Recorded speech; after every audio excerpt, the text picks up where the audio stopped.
канале. Днес ще ви разкажа цялата история на Andy Studio, като ще разгледаме всички трудности и успехи, които са имали от началото до канала им до сега. Началото. Всичко започва през 2017 година, когато Анди печели конкурсът на Cartoon Network за влогари. Всичко тръгна всъщност от това, че мама намери една обява за конкурс във Facebook за влогър на Cartoon Network.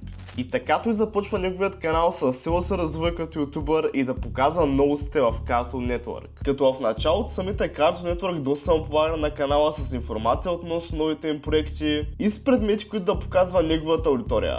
Но такъв канал като Анди преди в България нямаше. И затова беше много странно за всички да видим нещо от сорта на EventTube на български.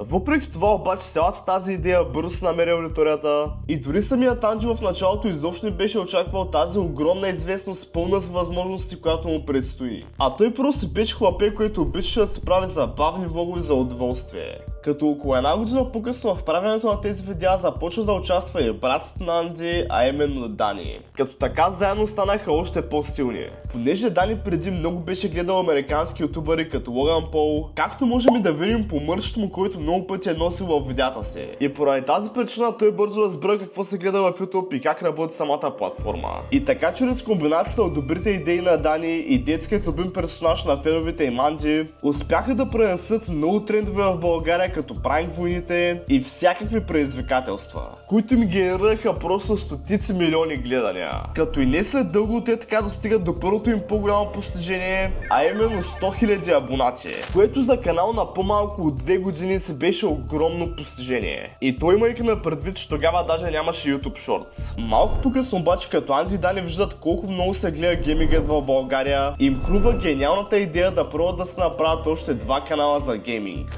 които успяха да развият до стотици хиляди абонати за отрицателно време и така това се превърна в един от най-добрите им ходове. Развиването на българският YouTube. Та след като Andy Studio вече имаха няколко успешни канала, те просто започнаха буквално да развиват целия български YouTube и вече всички знаеха кои са те. Но целият техен успех не беше случайен, а всъщност е много по-интересен отколкото си мислите.